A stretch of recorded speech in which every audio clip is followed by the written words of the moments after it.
네, 안녕하세요, 여러분. 전 세계의 경제학도들의 바이블이죠. 폴 크루그먼의 교과서를 그 누구보다 쉽고 명쾌하게 팍팍 파헤쳐드리는 여러분의 경제학장 박사입니다. 오늘 우리가 함께 맛볼 흥미진진한 케이스 스터디의 제목은 바로 퓨어입니다. 허리케인이라는 무시무시한 자연재해, 그로 인해 처참하게 붕괴된 시장, 그리고 그 잿더미 속에서 피어난 아주 기가 막힌 혁신에 관한 이야기인데요. 자, 준비되셨나요? 바로 시작해보겠습니다. 자, 여러분, 제 머릿속 칠판에 아주 거대한 숫자 하나를 큼지막하게 써볼게요.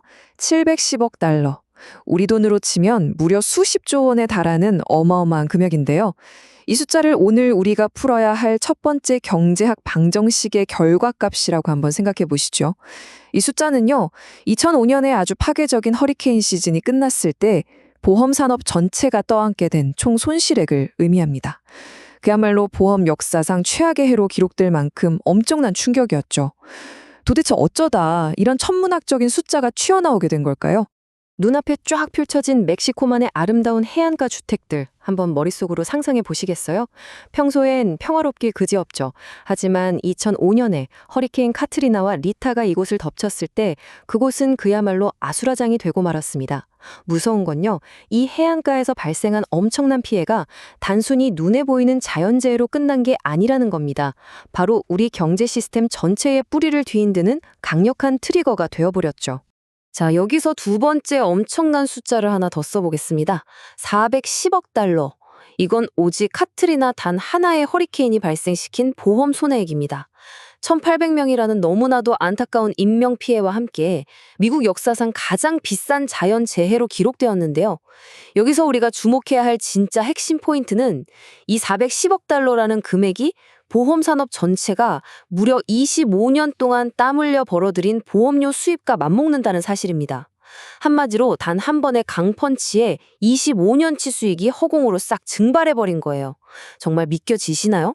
이렇게 상상 초월의 손실이 터지니까 현실 세계에선 어떤 일이 벌어졌을까요? 그야말로 시장이 완전히 박살이 났습니다. 카트리나 사태 이후 공포에 질려버린 보험회사들은 허리케인이 자주 오는 해안 지역에 보험을 대폭 줄이거나 아예 일방적으로 취소해버렸어요. 시장 기능이 완전히 마비된 거죠. 보험료는 말도 안 되게 폭등했고요. 결국 적당한 가격에 보험에 들고 평화롭게 살 수 있을 거라 믿고 해안가에 집을 샀던 수백만의 시민들은 순식간에 보험도 없이 덜덜 떨어야 하는 진퇴양난의 상황에 빠져버리고 말았습니다. 그런데 말이죠. 이 붕괴의 이면을 들여다보면 경제학 교과서에 나오는 아주 핵심적인 개념 하나가 떡하니 버티고 있습니다. 바로 도덕적 해이인데요. 아주 쉽게 예를 들어볼까요? 만약 여러분이 허리케인 잦은 동네에 사는데 폭풍이 와서 집이 날아가도 보험회사가 100% 새 집으로 고쳐준다는 걸 안다고 쳐볼게요. 그럼 굳이 내 생돈 들여서 무거운 창문 셔터 달고 지붕 보강할 이유가 있을까요? 귀찮고 돈도 드니까 에이 보험 처리하면 되지 하고 방치하게 되겠죠. 보험회사들은 사람들의 바로 이 마음, 이 도덕적 해이를 가장 두려워했던 겁니다. 근데 이게 끝이 아니요. 이건 아주 기막히게 또 다른 개념인 역선택으로 이어집니다. 플로리다 시장이 붕괴된 진짜 이유가 바로 이거거든요. 보험료가 미친 듯이 폭등하니까 정말로 허리케인의 직격탄을 맞을 확률이 높은, 그러니까 극도로 위험한 사람들만 울며 겨자 먹기로 비싼 보험을 유지하려고 하는 거예요. 반대로 집 튼튼하고 안전한 사람들은 와, 나 안 해 하고 다 빠져나가 버리죠. 결국 보험회사는 위험천만한 고객들만 떠안게 되니 가격을 또 올릴 수밖에 없고 결국 시장이 악순환의 늪에 빠져 완전히 망가져버린 겁니다. 모두가 플로리다 엑소더스를 외치며 도망치던 2007년의 절망적인 상황. 그런데 이때 로스 부크뮬러라는 인물이 퓨어라는 스타트업을 턱하니 세우며 이 아수라장에 뛰어듭니다.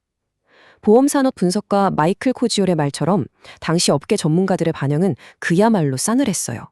아니 굴지의 거대 기업들도 수십조 원을 잃고 꼬리를 내리는 판국에 갓 태어난 신생기업이 이 망해버린 시장에 들어온다니요? 다들 미친 짓이라고 생각했죠. 하지만 로스 부크뮬러의 머릿속에는 이 불가능해 보이는 경제학 퍼즐을 단번에 풀어버릴 완벽한 공식이 숨겨져 있었습니다. 우리도 칠판 앞에서 멋지게 마법의 공식을 푸는 경제학자들처럼 그의 두 가지 역발상 전략을 한번 뜯어보자고요. 첫째는 엄격한 심사였고 둘째는 글로벌 위험 분산이었습니다. 남들이 다 피하는 시장에서 이 두 가지 무기가 어떻게 시장의 실패를 멋지게 극복했는지 궁금하지 않으신가요? 자, 첫 번째 마법의 공식은 바로 앞서 우리를 골치 아프게 했던 역선택을 완전히 산산조각 내버리는 거였어요. 퓨는 절대로 아무나 보험에 가입시켜주지 않았습니다. 아주 깐깐하게 골랐죠. 무려 100만 달러 이상의 가치가 있으면서도 철근 콘크리트처럼 견고하고 날아오는 파편을 다 막아내는 강력한 셔터에 최고급 충격 방지 창문까지 싹 다 갖춘 주택. 딱 이런 집합체에만 보험을 팔았어요.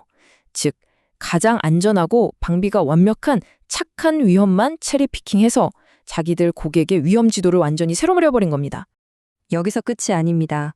두 번째 핵심 전략을 상징하는 거대한 숫자를 머릿속에 다시 한번 크게 띄워볼게요.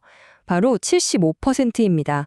부크뮬러는 회사가 혹시라도 떠안게 될지 모르는 잠재적 손실의 무려 75%를 아예 다른 곳으로 뚝 떼어 넘겨버리기로 결정합니다. 이게 무슨 말이냐고요?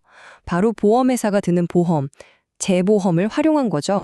솔직히 이 전략은 정말 천재적이라는 말밖에 안 나옵니다. 부크밀러는 전 세계의 거대한 국제적 보험회사들로 구성된 네트워크에 쏙 들어가서 퓨어가 가진 위험의 75%를 그들이 책임지게 만들었어요. 생각해보세요. 플로리다라는 좁은 동네 하나만 놓고 보면 허리케인은 회사를 날려버릴 재앙이지만 전 세계를 무대로 수많은 위험을 다루는 글로벌 보험회사들 입장에선 플로리다 허리케인 하나쯤은 그냥 아주 작고 귀여운 충분히 감당할 수 있는 물방울 하나에 불과했던 거죠. 이런 기가 막힌 경제학적 혁신 구조 덕분에 소비자들은 그야말로 대박을 맞았습니다. 퓨어의 첫 고객 중 한 명이었던 앨리스 컨이라는 분의 이야기를 들어볼까요? 이분은 원래 영국의 아주 콧대 높은 전통 보험사를 이용했는데요. 퓨어로 싹 갈아탄 직후에 무려 보험료가 55%나 뚝 떨어지는 기적을 경험했습니다. 제대로 된 경제학 원리 하나를 시장에 척 적용했더니 내야 할 돈이 반토막이 나버린 거예요. 정말 짜릿하죠. 처음에 신생 기업이라며 코웃음 치던 업계 전문가들 어떻게 됐을까요? 네, 완전히 보기 좋게 빗나갔습니다. 퓨어는 단순히 험난한 시장에서 살아남은 걸 넘어서 그야말로 미친 듯이 폭발적으로 성장했어요.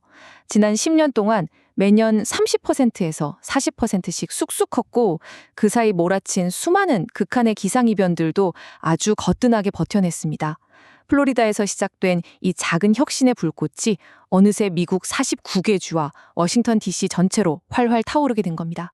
자, 이제 오늘의 대미를 장식할 궁극의 숫자 31억 달러입니다.